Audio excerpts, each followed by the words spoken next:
You're listening to Women's Media Center Live with Robin Morgan on 1580 CBS Radio.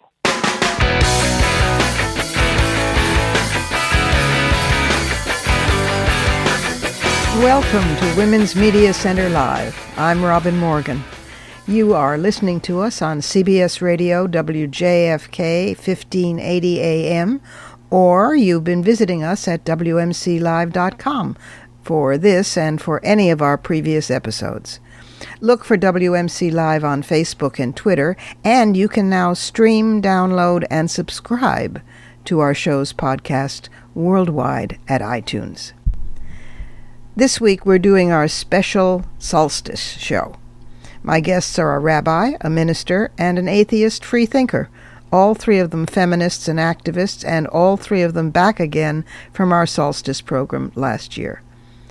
Since we'll then be on hiatus for 2 weeks, we wanted to leave you with a satisfying, intellectually nutritious show to tide you over until we return on January 11th. But first, we need to look inside the headlines.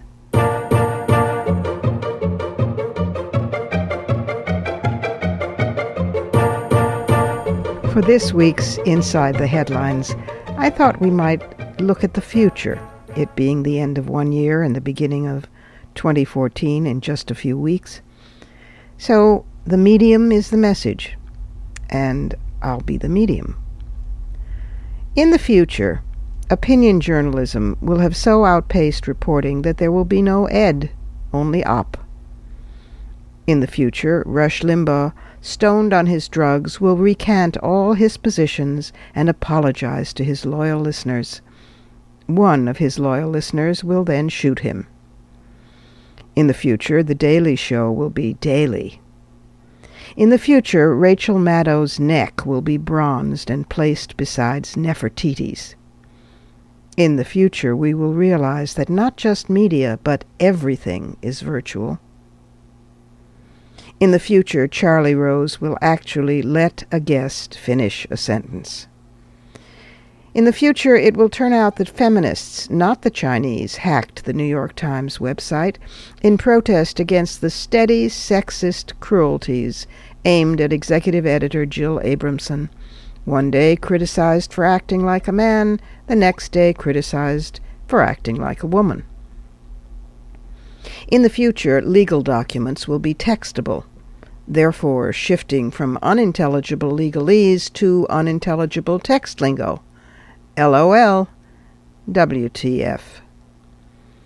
In the future, we will get our news 24/7 streaming 3D through eyeglasses. Walking on the sidewalk will become the major cause of death. In the future, intelligent life elsewhere in the universe, having for years watched the first signals from us to reach them, which are true, literally, Hitler's speeches and I Love Lucy, arrive on Earth. They promptly kill all men and all non-red-haired women. In the future, Chris Matthews will actually let a guest start a sentence.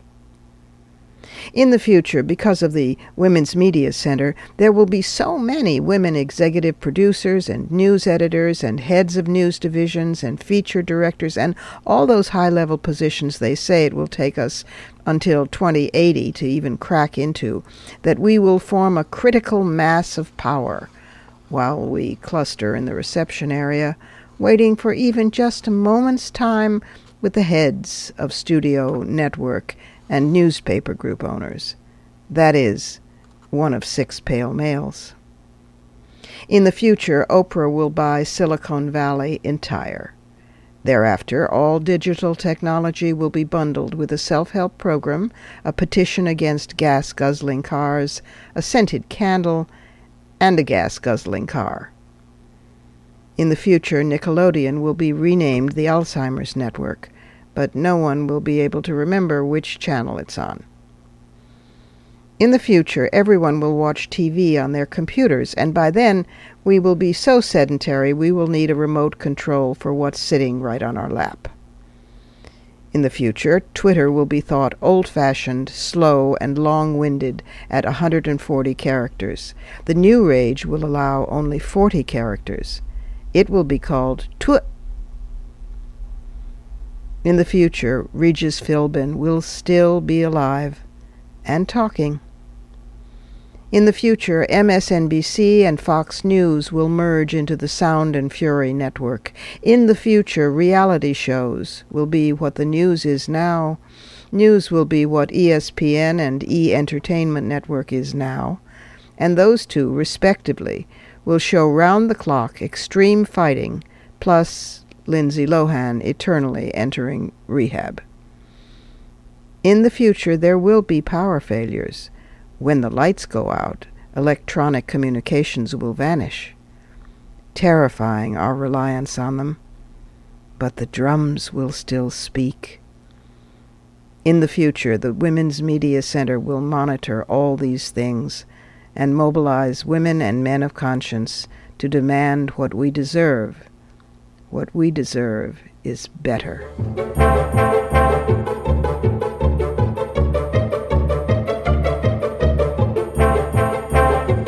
My first guest, Sharon Brous, writes about herself that she had no interest in becoming a rabbi until a bewildering weekend in the old city of Jerusalem, where she was given the answers to all of life's questions.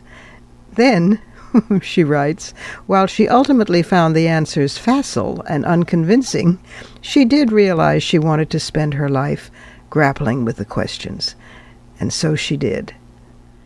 Sharon, welcome. Welcome back to the program. Thank you, Robin. So happy to be with you. Well, happy Solstice, happy Hanukkah, happy all things that end a year and start a new one. This has been quite a year. You were named, I'm very impressed here now that we've got you back on the program as a recidivist.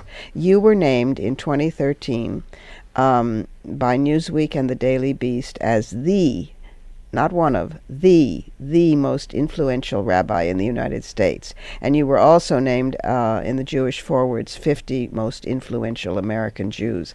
I wish that you were the most influential rabbi in the United States and that everybody listened to you the way you deserve, and it would be good for women, men, children, and other living things. How does it feel to be supposedly so influential?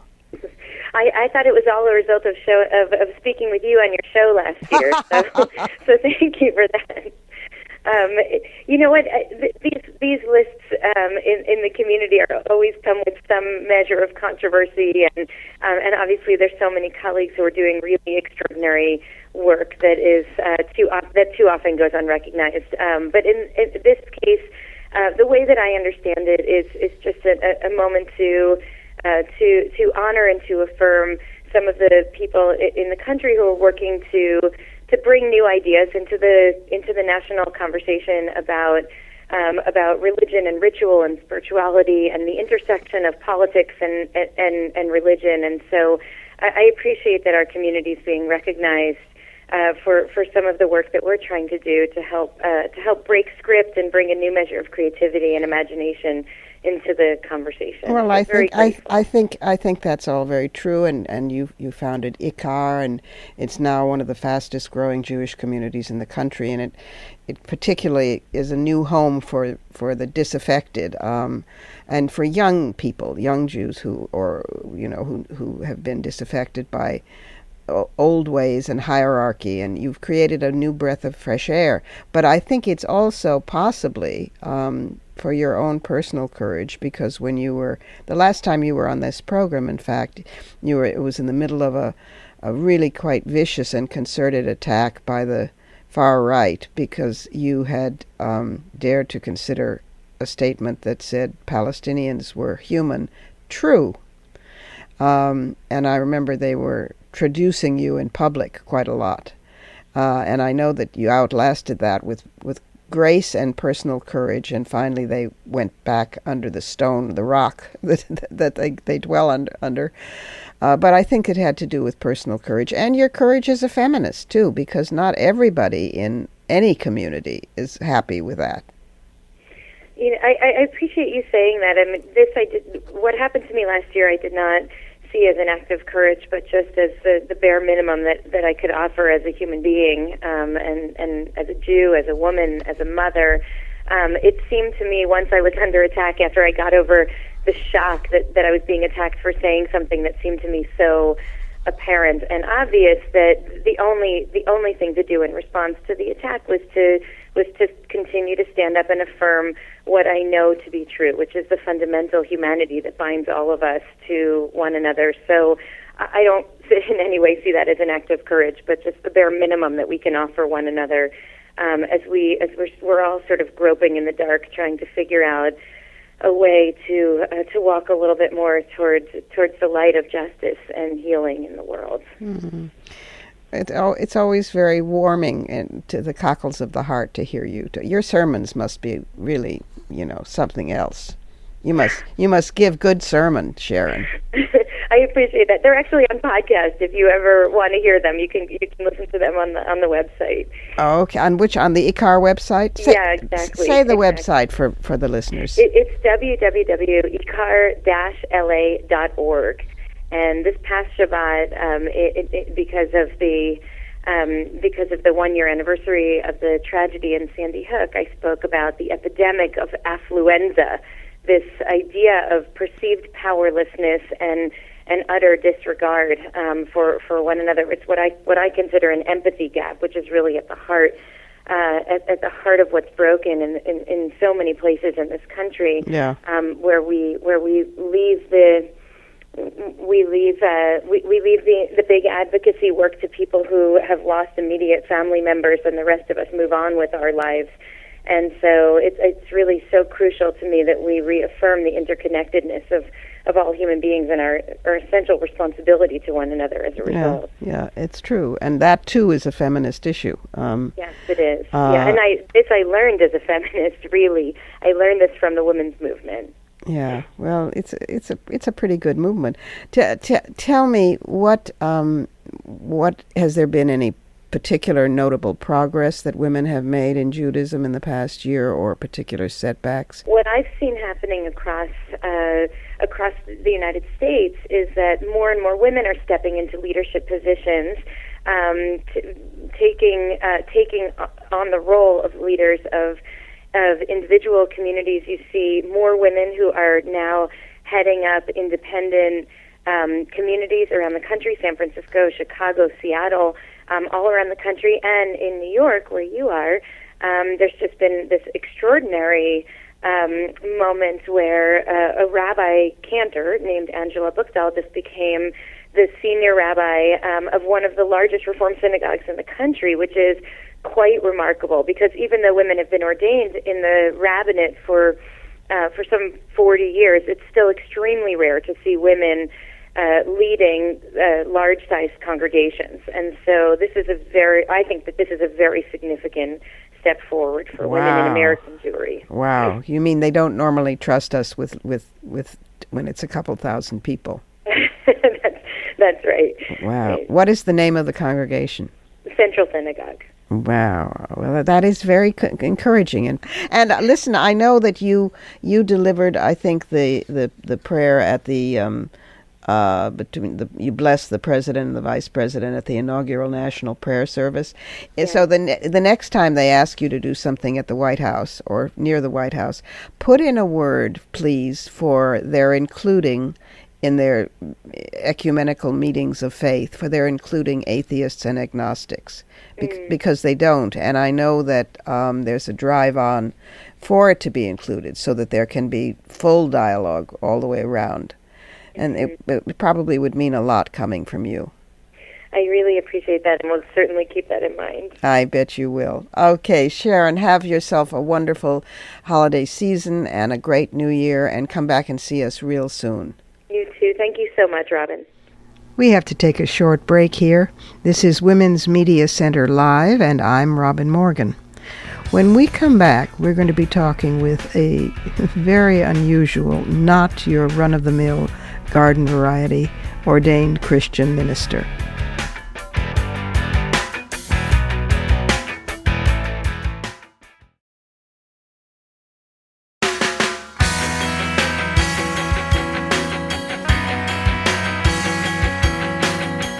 You're listening to Women's Media Center Live with Robin Morgan on 1580 CBS Radio. Welcome back. Reverend Jennifer Crumpton started out in the Bible Belt, raised as a fundamentalist evangelical. She got free of that and spent 13 years as a corporate advertising executive for Fortune 500 companies. Then she freaked out, tossed it all over, and went to seminary. Now she's a reverend, an ordained minister, and a feminist. Reverend Jennifer Crumpton, otherwise known as Hi Jennifer, welcome back to the program. Thanks, Robin. The seeming contradiction of being an ordained minister and having been raised evangelical and being a radical feminist, all of which you juggle with great grace. How do you do that? Well, actually, I will be completely transparent and say that I am still figuring it out myself. I feel like this description that you just gave is one that many women are trying to come up with a way to embody and enact in the world that we live in. And so the way that I do it is honestly day by day. And I'm constantly searching, and this is part of the Femme Evangelical experiment, and I call it an experiment on purpose because it's a day-by-day sort of lifestyle that I'm trying to learn to lead, to mix my feminism, reconcile it with my upbringing from the Bible Belt as an evangelical, fundamentalist, literalist Christian in the South, and find new ways to nurture my own spirituality, both as an ordained minister, but also simply as a 40-year-old career woman who's trying to make her way in the world, trying to negotiate relationships. So I'm constantly seeking, Wow. And I think seeking is the key. Wow, that is a very refreshing answer, I have to say, particularly in a day when organized religions, in this country primarily Christianity, but elsewhere Islam, Judaism, it doesn't matter, they all seem to have read the same primer, are so authoritarian. Do it my way, or we stone you to death. Do it my way, or we fire you. That is a very refreshing answer. Well, and I think women are ready to start addressing this with one another across religious lines. So I love that you just brought up the fact that all of these religions sort of propagate themselves these ways, but women across the different religions are really starting to band together and say, okay, what can we learn from each other? How can we help bring the best from our religious traditions to help nurture our spirituality in positive ways, but while addressing all of the negative together in a united front? Yeah, I mean, and they're rattling their chains. I mean, as it were. There's the women at the wall, the women at the wall in Israel who've been for something like 20 years now trying to be allowed to pray in a male-only patriarchal section. There's the great nuns on the bus. Who have been challenging the papacy and the church and the patriarchy there. So everywhere you look, there are women being unruly in the eyes of patriarchal gods. But what interests me is particularly about you and Femme Evangelical, which is the column that you write, and soon it will be a book, is the public, transparent, and honest attempt to reconcile these different things. Sex trafficking is one of the subjects you've written on. I mean, when you're writing on feminism, you in fact, when you're writing on anything, your feminist stripes show. You don't hide. You don't hide them. Right. Absolutely. And that's a whole new experiment for me as well. Just over the past few years. And really what I'm trying to do with Femme Evangelical as I'm writing this book, and it is a struggle, I'll be honest, I'm trying to address the three main things that women trip over or women are set up to have to trip over by patriarchal religion, Christianity in particular. Those three things are the assumption of biblical inerrancy, literal biblical interpretation, and assuming that it's the inerrant word of God. That's one. ancient doctrine being enforced in the 21st century. That's two. Yeah. And then the third thing is the hierarchy, and the fact that the church still very much has this global hierarchy that holds so many resources and so much power. You know, he's just released a statement saying that any speculation of his announcement of any female cardinals is just a pipe dream. He said, this is his quote, "Women should be valued, not clericalized." Anybody think, you know, and so that just makes no sense to me. That's such an ancient doctrinal, biblical, hierarchical concoction right there. And it doesn't even make any sense, you know, when you put those two concepts together, valued but not clericalized. Yes, I know. Except he did say the church was obsessed with abortion. So there are feminists I know who began having fantasies. Oh my God, he's going to overturn it. It's going to be wonderful. It's going to be, you know. And here we are. The church, even at its best, has, even the Liberation Church was fine on poverty and economics. But when you get to faith and morals, for which read women, then everything stops short, because that would in fact undermine the essence of the authority, you know. Right. Absolutely. That's absolutely right. And I get so many emails from young women. I got an email from a freshman at Harvard who's just this brilliant young lady, asking me, you know, if God is about liberation and truth and freedom for people, then why would God have, you know, made the savior of the world a white male, just like every other person in power? You know, she had all these questions about the story versus reality, and that's what evangelical really seeks to do. Young women today just aren't really buying it anymore, you know. I really feel with this millennial generation we're going to see some serious change, especially since women are just abandoning the church in droves. Yeah, I hope so. How does that square with evangelical? Because you still affirm the word, although you preface it with FEMME, femme evangelical, right. And the book will be called Femme Evangelical, a new evangelical manifesto. And you're doing this series on culture and religion called I Speak for Myself series. So it's very clear that you're wrestling publicly with these things and affirmatively. But evangelical means bringer of good Christian news, does it not? Well, it does, but at the same time, if you go back into the Greek, the evangel meant the good news. But when we apply that to Jesus, you know, I go back and look very closely at the core of the good news that Jesus brought, and that was when he stood up in a temple in this tiny town in Galilee where everybody was poor because of the Roman occupation.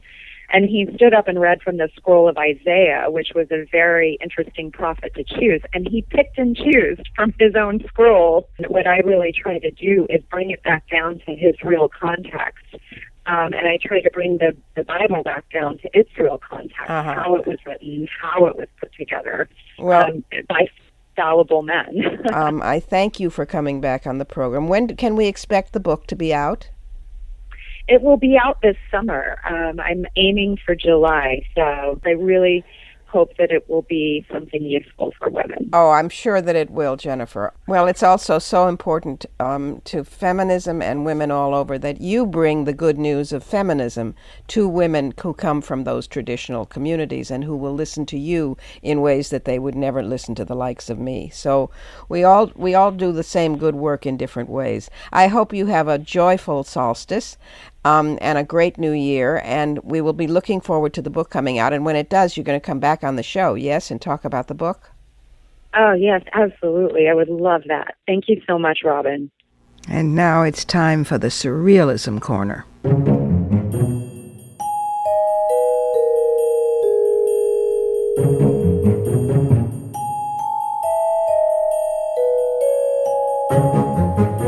I bet you knew what would be in the Surrealism Corner this week.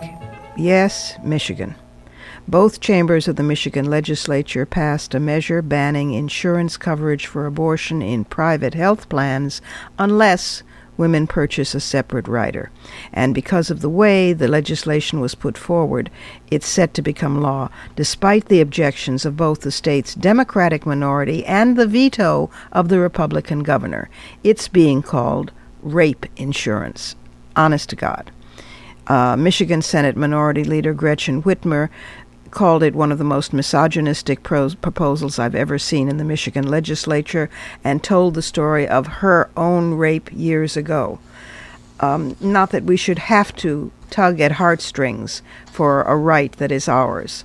The governor had vetoed an earlier version of the bill last year, but the Right to Life of Michigan group reintroduced the bill through a citizens' petition, which in Michigan can become law without the governor's signature.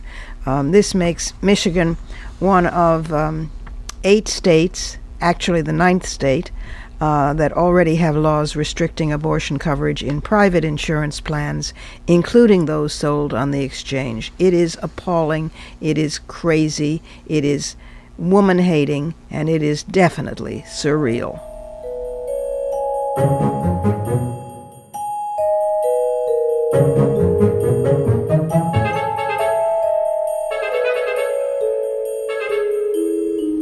Time for another brief pause here at Women's Media Center Live. I'm Robin Morgan, and next up is Annie Laurie Gaylor from the Freedom from Religion Foundation.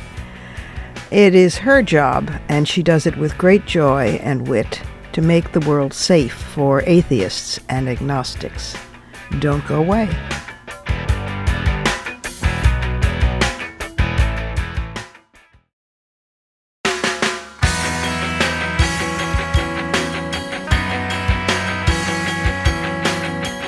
You're listening to Women's Media Center Live with Robin Morgan on 1580 CBS Radio. And we're back again. Our next guest, Annie Laurie Gaylor, co-founded with her mother the Freedom from Religion Foundation, which is an association of free thinkers who are working for the separation of church and state. Annie Laurie, welcome back to the program. Thank you. Well, it's been quite a year of accomplishment for free thinkers in the United States. I read somewhere that there now is an estimated 20% or close to 20% of Americans declaring themselves agnostics, atheists, or free thinkers. Did I read that in one of your publications, or where did I read that? Well, Pew came up with that statistic about a year ago, and 20%, almost 20% of adult Americans call themselves non-religious.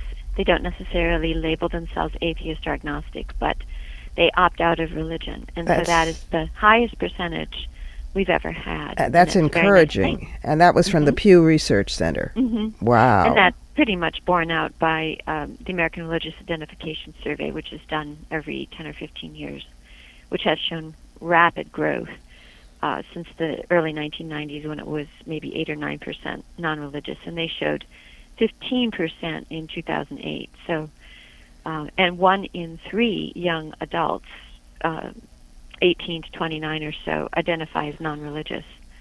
This is quite heartening. Maybe it shows that the United States is actually having a maturation process. I think so. I think we're seeing in the United States what has already happened in Europe, and a secularization, and it's very encouraging. Yeah, we're still such a young country to be a superpower. You know, I've often thought we're basically a teenager. And you know what and you know what that means. Teen. That's right. We're having a crazy teenhood. Talk about some of the Freedom from Religion Foundation's campaigns this year, because they have brought a smile to my face, like for this time of year in particular, for our Solstice show, your Natural Nativity campaign. It's just, it's wonderful. Well, we had a manger scene put up in the Wisconsin State Capitol here in Madison, Wisconsin, where we're based. And there's a public forum, and there wasn't much we could do about it except sort of join the club. And so we came up with an irreverent tweak of we called it a natural nativity, which celebrates the rebirth of the sun, which is the real reason for the season, the winter solstice. Right. on December 21st, the shortest and darkest day of the year, which has been celebrated for millennia in the Northern Hemisphere with festivals of light and gifts and festivals because people were so pleased the sun was being reborn. Mm-hmm. And so we have a little girl, and she's black, because we think girls should be adored as much as boy babies, and to remind people that we're all African. Uh-huh. And one of our founding fathers, the founding father is Thomas Jefferson. That's right. The mother is a symbol of fertility, Venus, Botticelli's Venus. And I love the this. Girl. And then we have real wise men, Darwin, Einstein, both atheist scientists, and Emma Goldwoman, as I call her. And Mark Twain looking on, and then the angels are natural, an astronaut, and the Statue of Liberty. It's really quite lighthearted, is what you would call it. Well, you have always done things with real wit. And then we have another idea that we are using in Daly Plaza, and it's up at the Tallahassee Capitol, and that is celebrating the birth of the Bill of Rights. And this is the 222nd anniversary on December 15th of the adoption of the Bill of Rights.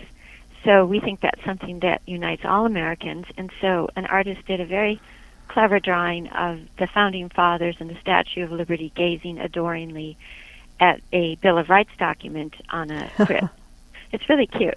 It's wonderful. And, so we have that up in Daly Plaza, along with a giant A for atheism and agnosticism, to counter these a huge nativity scene that's been there every December since the 80s in Daly Plaza. And we would rather not have religion or irreligion in these public places, but if they're going to create a public forum, then increasingly the non-religious are going to be there too with our ideas at this time of year. Well, Annie Laurie, if people want to pick up on this notion, and if their city or town has a public creche and they would like to engage in some activist dialogue, shall we say, with a counter creche of this sort, a counter nativity, how do you have does Freedom from Religion Foundation have a kit or guidelines about how to do it, or can we actually have banners that we are first come first serve. We have still some left. We have some more of the natural or the birthplace of the Bill of Rights. Winter Solstice banner. We have one that says, "Keep Saturn in Saturnalia." It's a tweak on "Keep Christ in Christmas." Yes, I know. And then we have another one that has our classic wording at this season of the winter solstice: "May reason prevail." Yes, I love. There are no gods, no devils, no angels, no heaven or hell. There is only our natural world. Yes, that's just so lovely. I've loved that one for some time. And people can get these by writing to the website, right? Yes, they can contact us through our website at ffrf.org, and there's a legal link and a drop-down where they can either email us or they can phone us, because time is of the essence. Yes. At this time of year. Yes, it is. And then you also have a campaign going on which delights me, which is to urge the White House to include atheists and agnostics in interfaith meetings. Yes, that's part of the Secular Coalition of America that FFRF belongs to. And there have been a few, they've thrown a little bit of meat, so to speak, at us, but we were liking to have an official relationship. Mm. I mean, I have problems with the White House having interfaith meetings to begin with. Absolutely. And so would Madison and Jefferson, I might add. But if they're going to have them, then they damned well better include freethinkers and atheists and agnostics. Yes, the people of no faith. Yes. At least no faith in religion. I was just going to say, yes, no faith in religion. And has there been any response from the White House? If there has, I'm not aware of it. Uh-huh. And how long has the sort of campaign to pressure them been going on? A couple of years. Oh, wow. Gee. Well, that certainly humbles one, sets one's back a bit. Well, what else is Freedom from Foundation doing? Are you in court usually on 3 or 4 fronts? We have a dozen lawsuits, and we just had a major victory in federal court on November 22nd in one of our 3 lawsuits against preferential treatment of religion and clergy by the Internal Revenue Service. And this was a sleeper case, but it's got the clerical media all indignant because a judge agreed with us that the parish exemption passed by Congress in 1954 is unconstitutional. And this is something most people don't realize, that clergy can be paid with a housing allowance, and that part of their salary that's designated as a housing allowance is not taxed. Ah. It's subtracted from their gross income that's taxable. So it's a huge benefit for ministers, and the rationale for it by the sponsor, U.S. Representative Peter Mack, was that clergy should be rewarded for fighting godlessness and an anti-religious world movement. This was, during the Red Scare. Yeah. So that's not a secular purpose, and the judge agreed with us that this is not uniform, that many of us would love to have a tax break, but you can't just give it to clergy for being religious. That's right. So we're waiting to see. We assume it will be appealed by the IRS, but it hasn't happened yet. Mm-hmm. Well. And then we have several other cases against, we have a case against the IRS for failure to report its own regulations against electioneering by churches as 501c3 organizations. Mm-hmm. And that's a hot one. Yeah. And the religious right is clamoring to be given the right to endorse from the pulpit. And they're being very overt about their wanting to do this and thinking that they should be allowed to do this even though they're subsidized by taxpayers. This is just shocking. I mean, really, the framers would be spinning in their graves at the idea of lobbying by religious institutions to be able... partisan politicking and endorsing from the pulpit. And it would, if this was allowed, it would make Citizens United look like child's play. It would. That's what absolutely it would do to our country. Yeah, yeah. And where is that suit at the moment? Well, we have found we have been given standing, and it's in a federal court in Milwaukee. Mm-hmm. We have a progressive judge looking at it, and we're not quite waiting for the decision yet. We're still filing briefs on that one. We have a lot of other lawsuits going about things that we shouldn't have to sue over, such as 10 Commandments in front of public schools. Yeah. Pennsylvania, school prayer at graduation, which is been ruled unconstitutional by the Supreme Court in South Carolina, that kind of thing. You do such brave work. It's brave, and you do it with wit and intrepidity. You just keep on going. Well, we have to, because the religious right does not give up. I know. And we. I know. Also, before we go, you should make a mention of one of my favorite books of all time, No More Masters, and how people can get that, because Annie Laurie has compiled, if you don't have it already, one of the most important anthologies of the women's movement. Well, you're very kind. It's Women Without Superstition, and the subtitle is No Gods, No Masters, which was Margaret Sanger's motto. Mm-hmm. And it's an anthology of 19th and 20th century women freethinkers, and many of them were feted in their day by the free thought and feminist movement, but kind of left out of the history books when it came to the history of free thought and atheism and agnosticism. And many of these early free-thinking women were the early agitators for women's rights, because they weren't going to abide by the biblical edict, women keep silent. And I'm talking about people like Elizabeth Cady Stanton. You bet. Well, that and the women's Bible that she concocted, you know. Well, we never have enough time, but I'm very grateful for you for coming back on the program. Well, thank you so much, Robin. Give my regards to everybody at Freedom from Religion Foundation, and we will speak again. Thank you, and Merry Winter Solstice. Merry Winter Solstice to you too, Annie Laurie. Bye-bye. We need to take one last brief pause here at Women's Media Center Live, where I am still Robin Morgan. We'll come back to 4 Secular Saints in just a minute.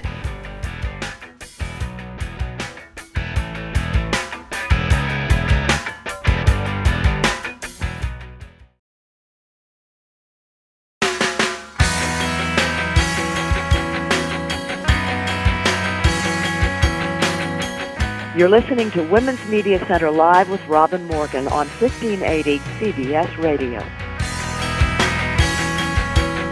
Welcome back. And now we'll go to Fighting Words.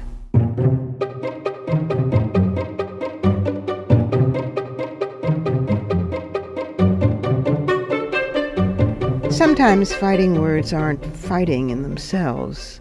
Sometimes they're words of memory or love that give us the strength to go on fighting.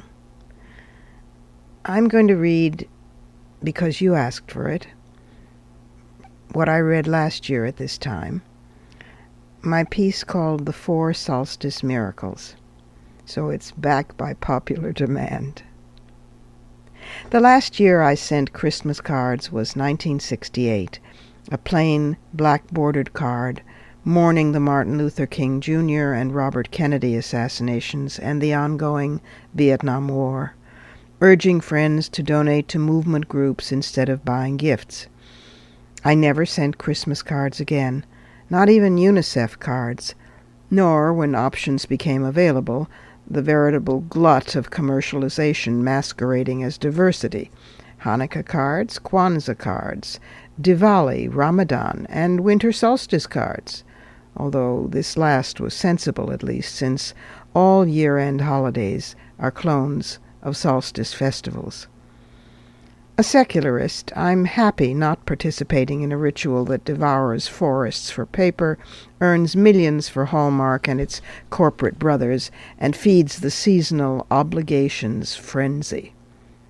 But I do send 4 special, messages during this season, so I can hardly pretend they're not holiday greetings.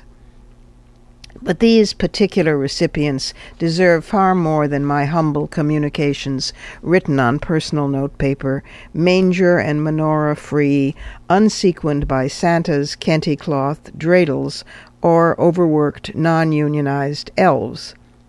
This is not because these 4 people, all highly unusual Christians, send me annual messages, and because their stories are not the sort that are reported in world media. It's because the imperative of their extraordinary lives inspires a loving, respectful response. Their names are partly changed here to protect their privacy, but all 4 are real. I met Esperanza Santos while in Brazil at a feminist conference in 1987. A tiny, bird-like woman with bright blue-black skin, a sardonic smile, and a gaze ready to puncture any hypocrisy.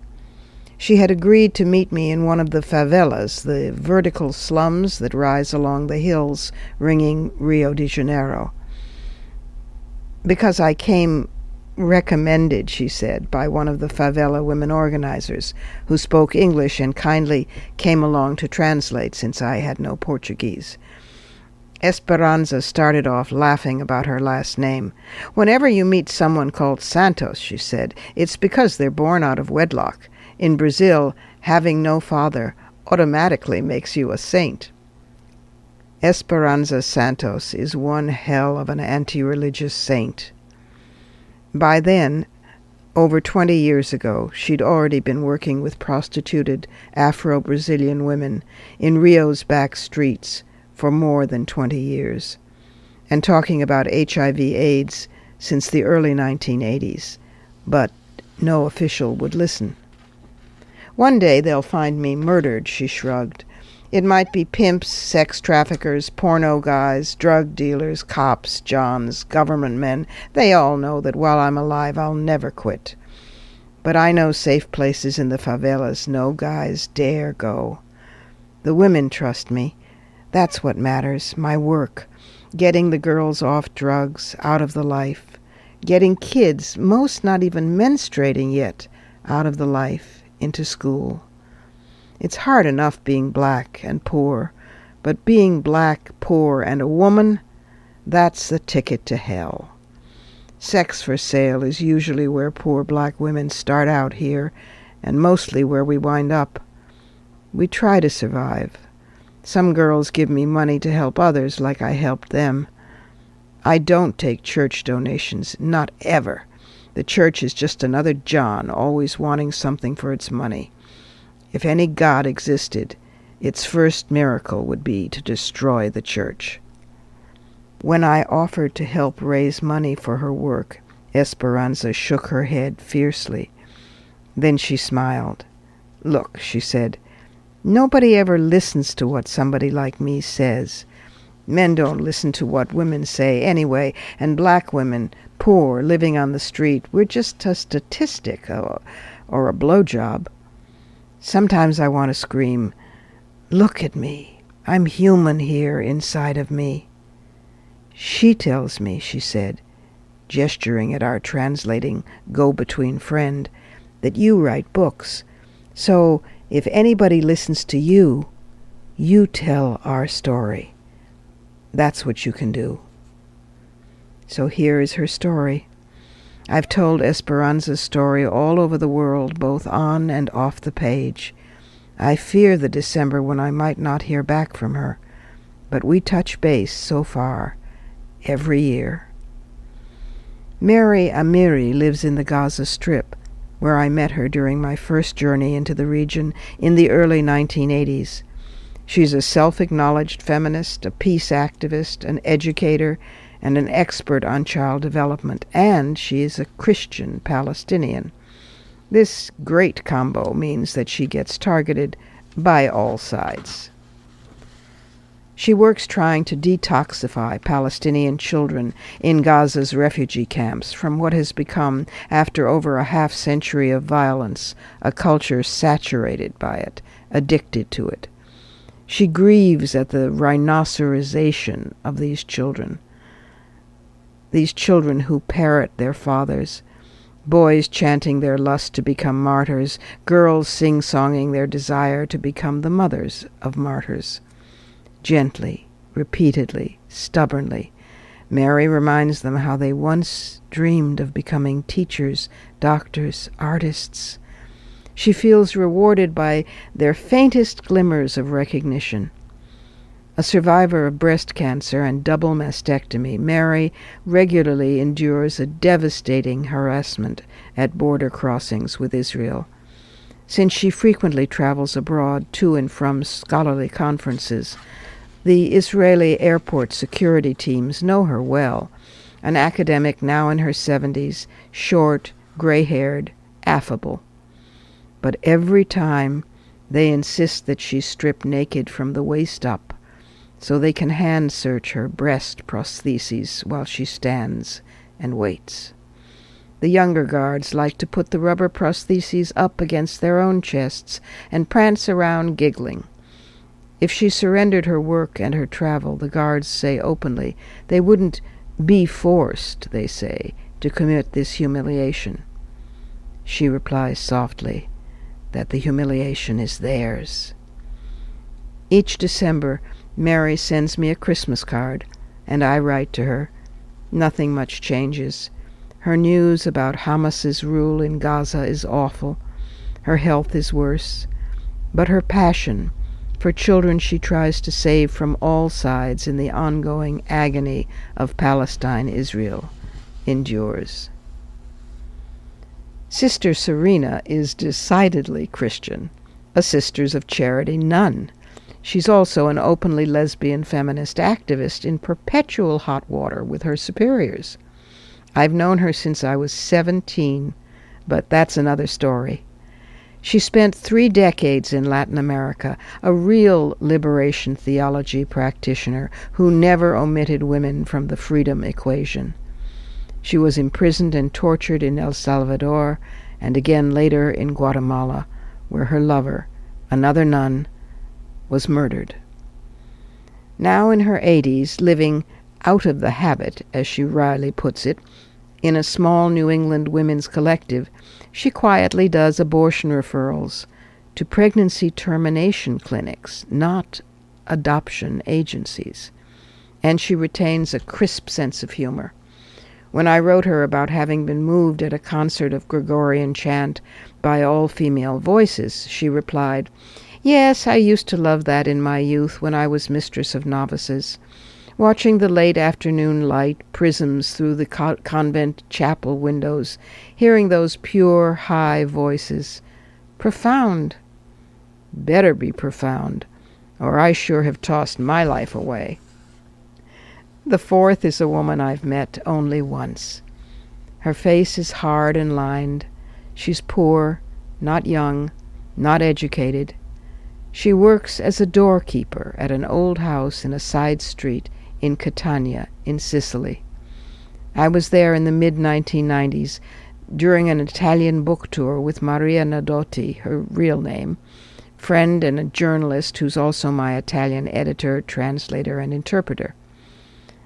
On our last day, as Maria and I rushed to the airport, this woman recognized us from a TV interview we had done on violence against women in Sicily yet. She called out. Maria translated rapidly. "Is it really true," the woman asked, clutching Maria with one hand and me with the other, "what you said on TV, that women in many places are fighting back against the violence, against being beaten?" "Yes," we said, sophisticated writers trying hard to swallow the emotion rising in our throats. "Yes, it's true. Women are fighting back, many places, far beyond Sicily, all over the world. And one day they will make it stop? The pain? We will make this happen?" Her eyes shone. "Yes," we cried, openly now, clinging to each other and her. "One day, women everywhere, trying. Yes." She nodded, blessing us with a radiant, gap-toothed smile. "That is good," she sighed. Then added with great dignity, "because I would fight anyway. But now I know I am not alone in my fight." The following year I dedicated the Italian edition of The Demon Lover, The Roots of Terrorism, to this woman, whose name I'd learned was Adriana Russo, and I've told this story in many countries since that day. Hearing it, women spontaneously cry out, in answer to a Sicilian woman they'll never meet, "You are not alone." Yet wherever she stands, she herself recreates all possibility. She is indeed the doorkeeper who opens the portal and shows the way. Her card, replete with angels and magi, you bet, arrives every December, and so does my greeting back to her in fractured Italian.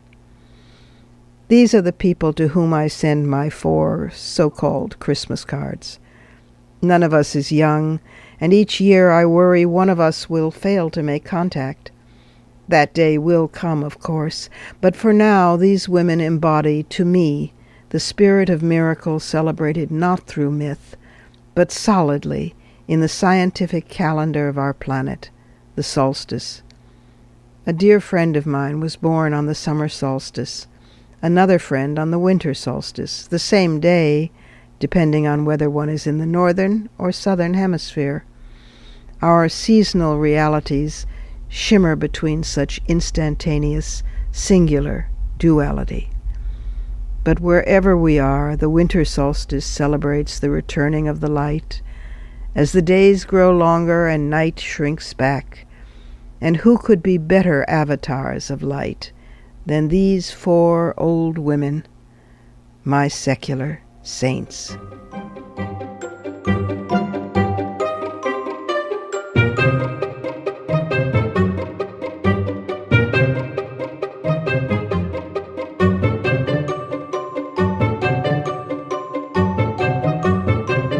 And that's it for this week. You've been listening to us on CBS Radio WJFK 1580 AM or visiting us at WMClive.com for this and for any of our previous episodes.